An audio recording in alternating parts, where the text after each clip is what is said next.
Good evening and a very warm welcome. Religion and spirituality have always had a very special importance in the lives of our people across the country. Religion, the rituals and the customs linked to religion, the order of spirituality that attends such rituals, such customs, and above all, a deep sense of religiosity has always been an intrinsic part of our culture since times immemorial.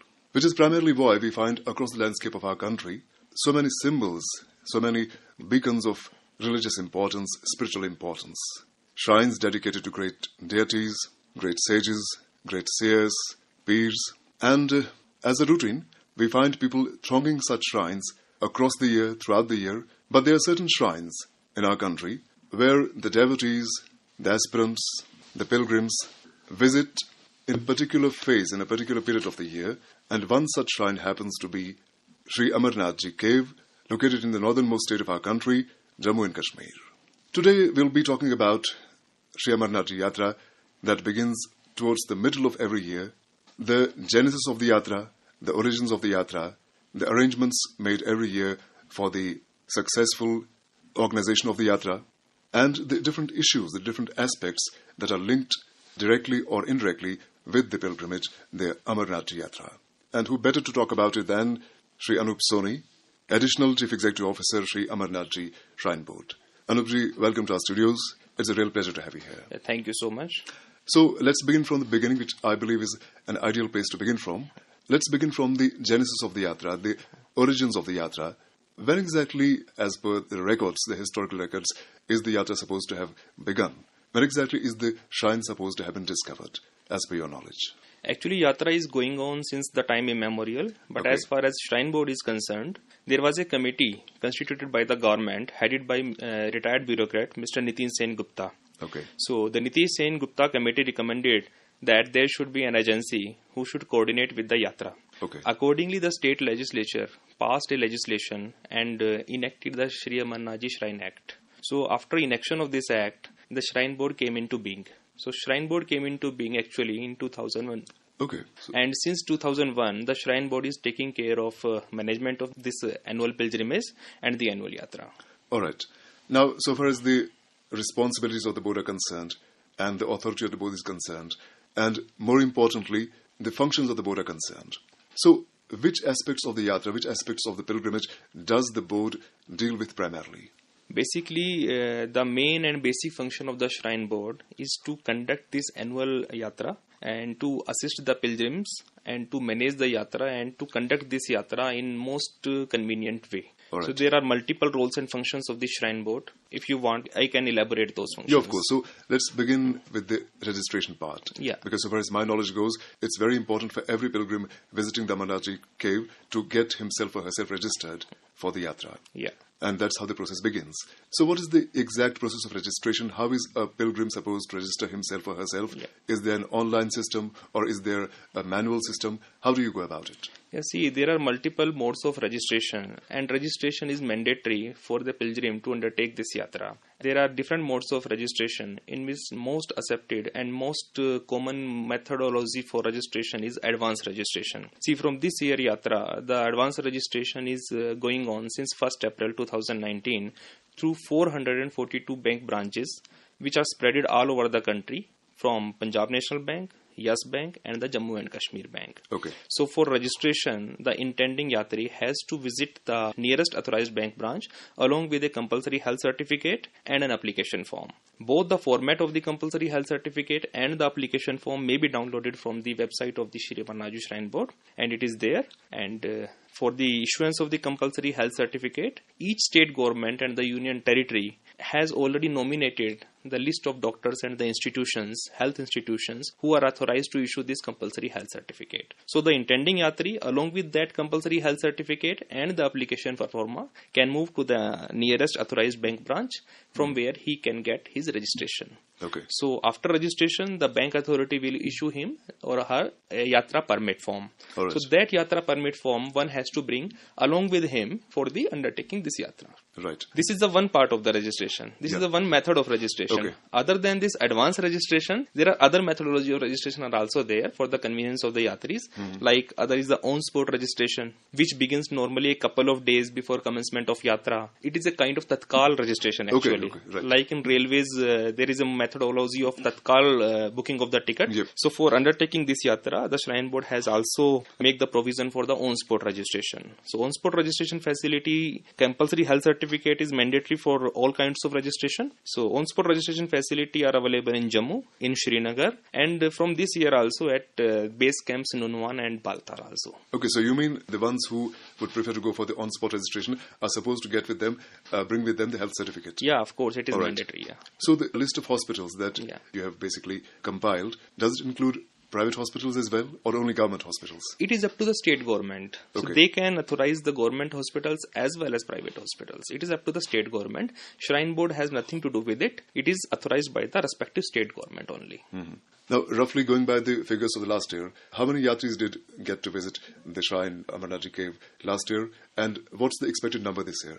Last year it was 2,85,000 yatris paid obeisance to the holy cave. Okay. And from this year yatra we are also expecting maybe 2.5 to 3 lakh. So other than the mentioned mode of registration, there is one more mode of registration, that is group registration. Okay. If the size of the group is supposed from 5 to 50, for group availing group registration facility, the size of the group should be minimum 5 yatri and maximum 50 yatri. 50, okay. So a group of minimum 5 to maximum 50 yatri can avail the facility of group registration subject to the availability on a particular day. All right. For this, the group leader has to send an application along with compulsory health certificate, photographs and registration fee to the Shrine Board. After that, verification of the document, Shrine Board issues the Yatra permit forms to the group.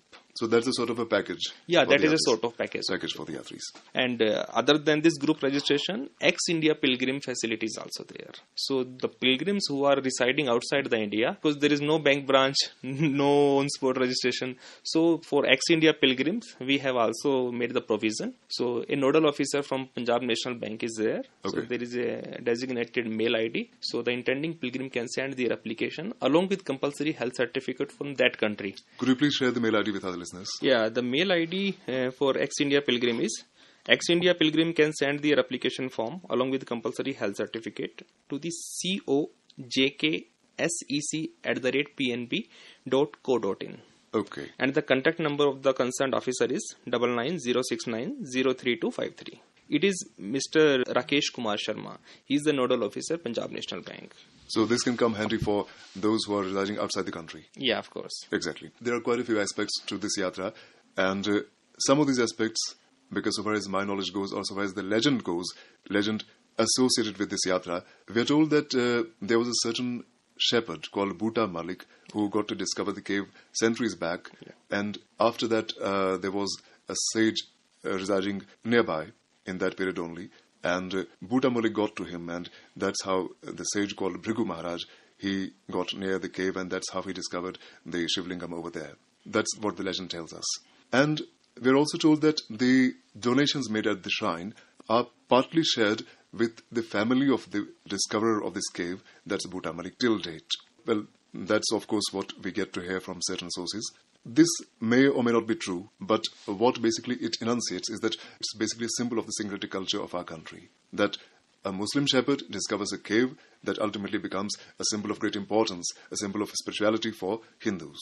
So, as per your own experience, there are lots and lots of Muslims residing within Kashmir who get associated with the conduct of the yatra in the shape of stall owners, in the shape of porters, in the shape of people who manage the yatra one way or the other. What is the procedure of their registration? How do stall owners, how do the langar owners, how do the porters get themselves registered with the Amarnath Shrine Board, and how do they actually get to assist in the conduct of the yatra?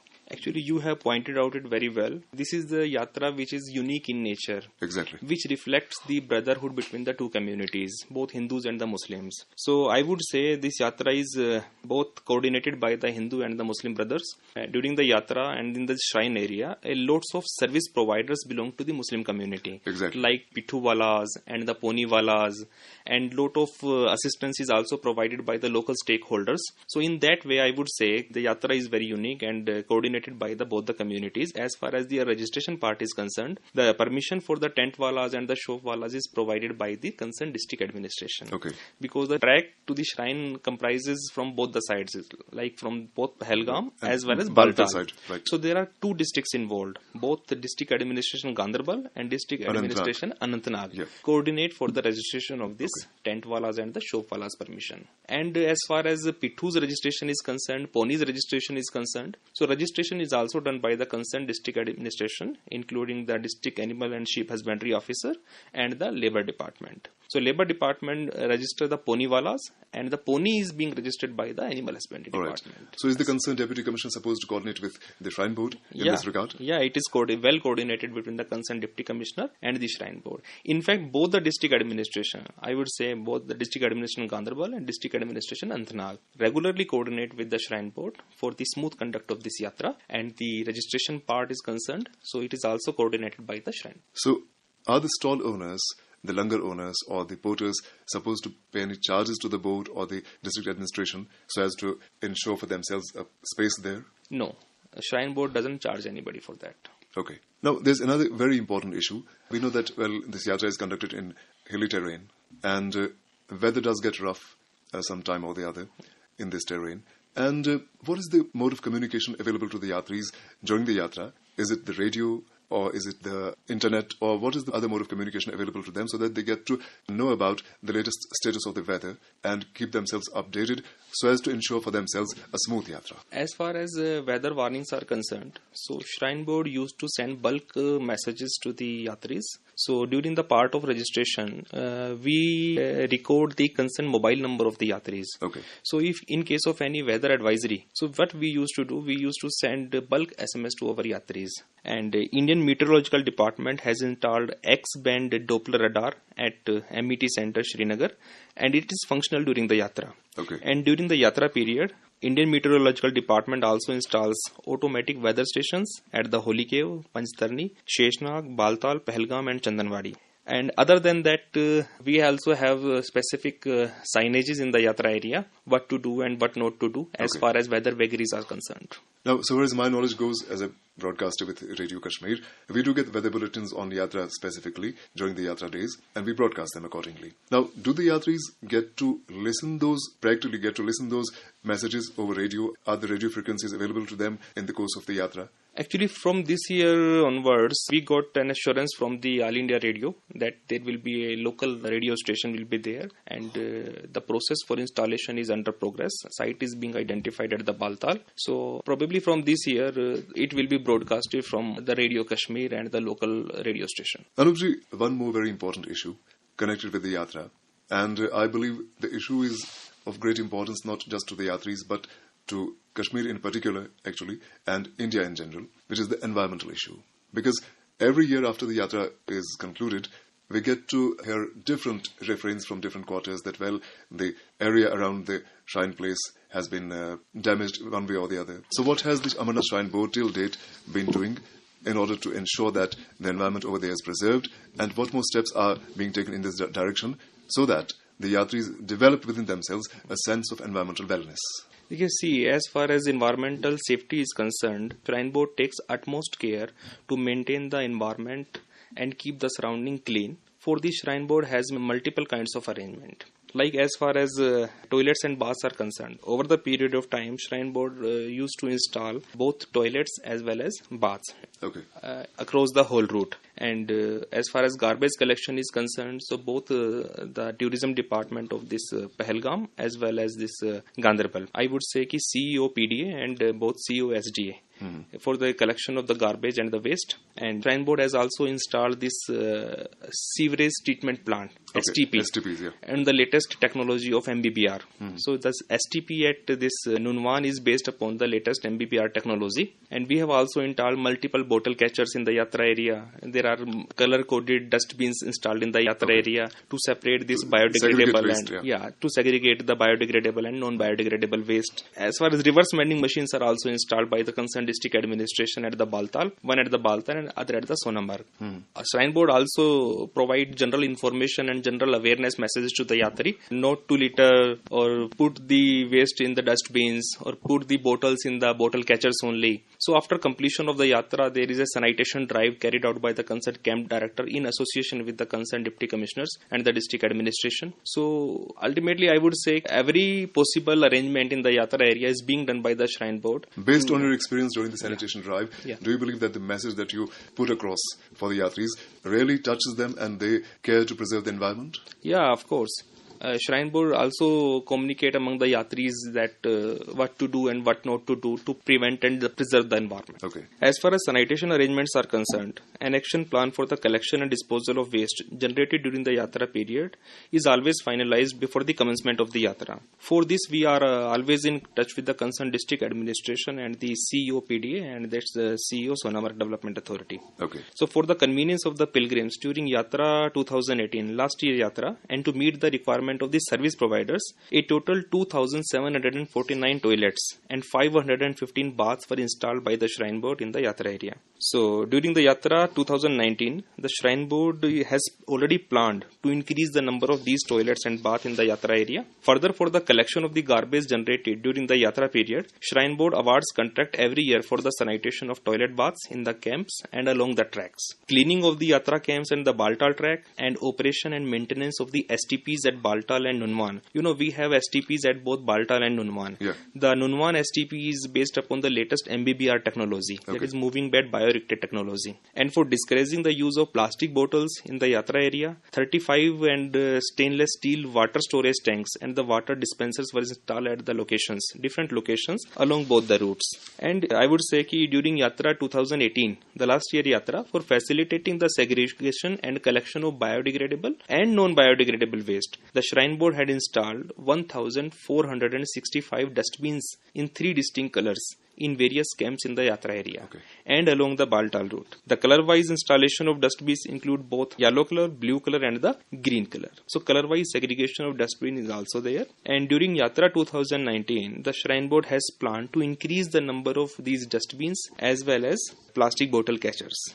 So I would say that Shrine Board take utmost care for the maintenance of the hygiene and preservation of the environment in the entire area. Okay. There's a point I touched upon earlier as well, and I would like to come back to that point, which is the registration for the stall owners, the porters, which of course you talked about, and you said that, well, the porters or the stall owners don't need to pay any charges to the district administration concerned. So far as the langar owners, who belong mostly to states other than J&K, are concerned, are they supposed to pay any charges to the board or the concerned administration? No, Shrine Board doesn't charge for providing langar services in the Yatra area. Okay. Yes, of course, as a security measure, Shrine Board takes some security amount from the langarwalas, which after conclusion of the Yatra is refunded back to the langarwala. Okay. So there is no charge for providing langar services in the Yatra area as well as tent and show permission. For the convenience of the yatris, for the convenience of the pilgrims, do you manage to install ATMs along the Yatra route? Because people might require money during the Yatra. So is there any provision of ATMs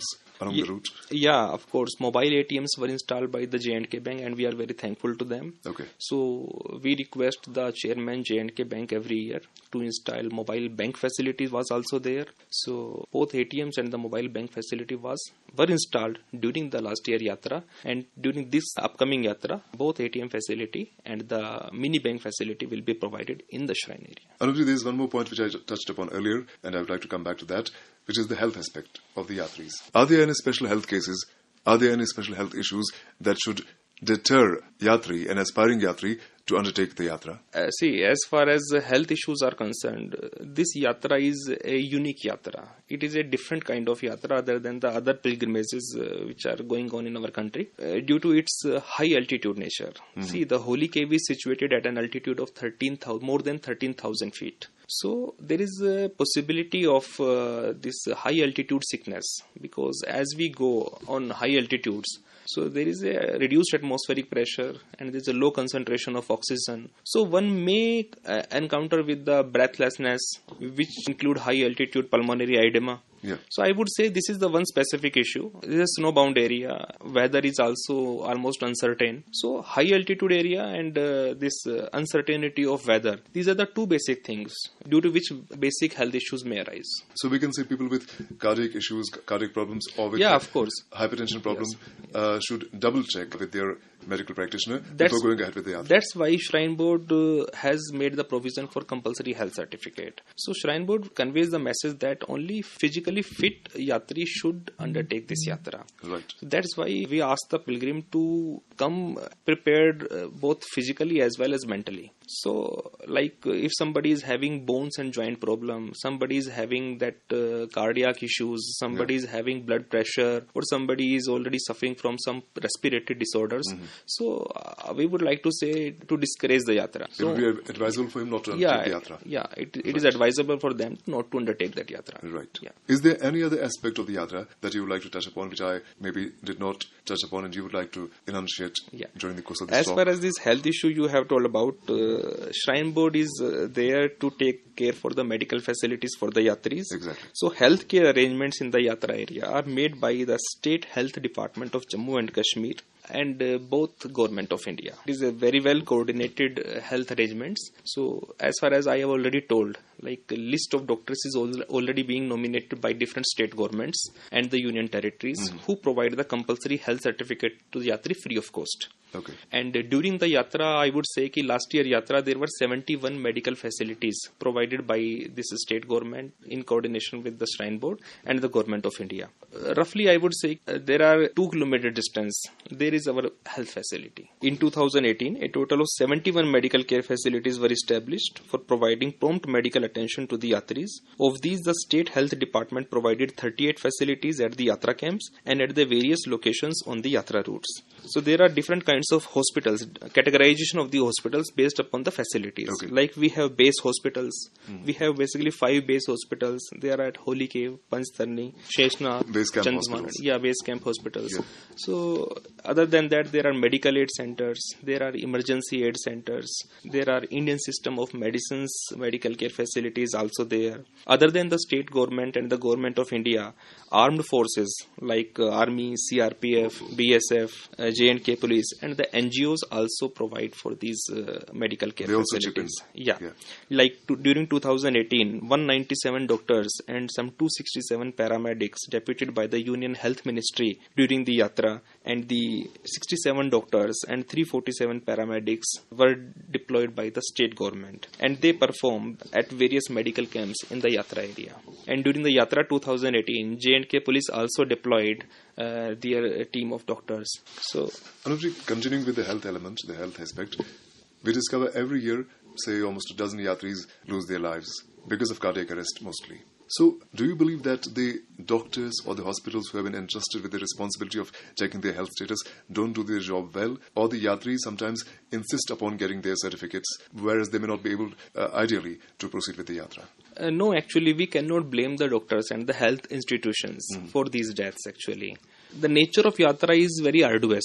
Due to the extremes of conditions are also there. So, Exactly. like low oxygen and the high altitude area. So, even after issuance of the compulsory health certificate, so though the number of deaths were quite very low, we cannot say that there are frequent deaths in the shrine area. No, it is not like that. So, I would say that we cannot blame the doctors and the health institutions for these deaths. Though Shrine Board is taking utmost care, we have also installed these oxygen concentrators in the shrine area. The oxygen cylinder facility is also there. So if some yatri feels breathlessness, so there is a facility of oxygen concentrators, and the oxygen banks are also there. There's another very important point that I would like to raise here.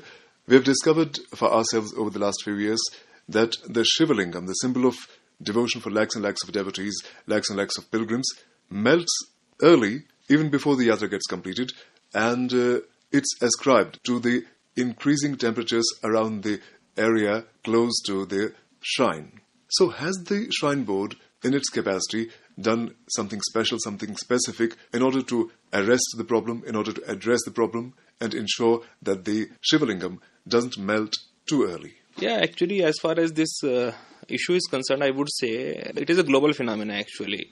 Shrine board is not a specific part. It is not only a specific part on which this global impact is going on. This global impact is going on everywhere on this earth actually. I would say like that. And any special step that the board has taken over the last few years, in order to tackle this issue? As far as the local shrine area is concerned, I have already said that Shrine Board is taking utmost care in making the area environmentally secure. So even the forest department is also taking care of massive plantation drive in the shrine area. Yeah. In the recent times, lots of plantation activity was done by the forest department to keep the area environmentally secure. So I would say that in the due course of time, utmost care will be taken care to preserve the environment and to tackle the climatic issues. Obviously, because the Yatra is something that goes on year after year and would hopefully go till eternity. Yeah, of course. So before we conclude, is there any special advice? Is there any special suggestion? Are there any special do's and don'ts that you would like to prescribe for the Yatris? Yeah, there are general do's and don'ts which the Shrine Board always say to the pilgrims. I would like to convey to the Yatris that please prepare for the Yatra by achieving a high level of physical fitness. You are advised to start at least a month prior to the Yatra at least 4 to 5 kilometer morning and evening walk for improving the oxygen efficiency of your body. You should start doing deep breathing exercise and yoga, particularly pranayam. And I would like to aware the pilgrims that your journey shall involve trekking across high mountains, facing strong cold winds. So you must carry adequate woolen clothing, a small umbrella, wind cheaters, raincoats, waterproof trekking shoes, torch, walking stick, etc. For ladies, I would like to recommend that sari is not a suitable dress for this yatra. So please wear salwar kameez, pant shirt or a trekking suit will be better. Keeping in view the tough nature of the trek, children below 13 years in age and elderly persons above the age of 75 years shall not be permitted to undertake the pilgrimage.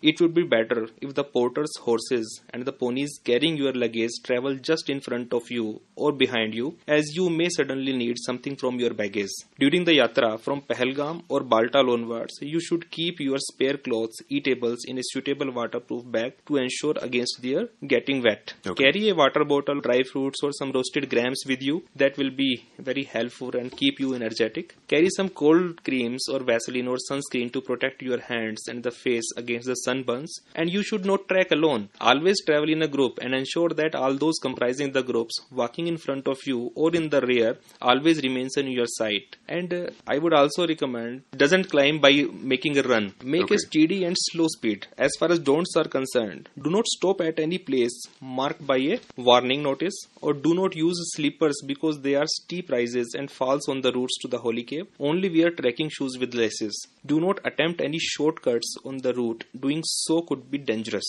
Right. And please do not do anything during your entire forward or return journey which could cause pollution or disturb the environment of the yatra area. Use of plastic bottles is strictly banned in the state and is punishable under law as well. And do not commence journey on an empty stomach. Take some fruits or some dry fruits or a little kind of energetic carbohydrate rich food I would recommend. Rather than taking protein or fatty food, I would recommend please take carbohydrate kinds of food which will keep you energetic in the entire trek.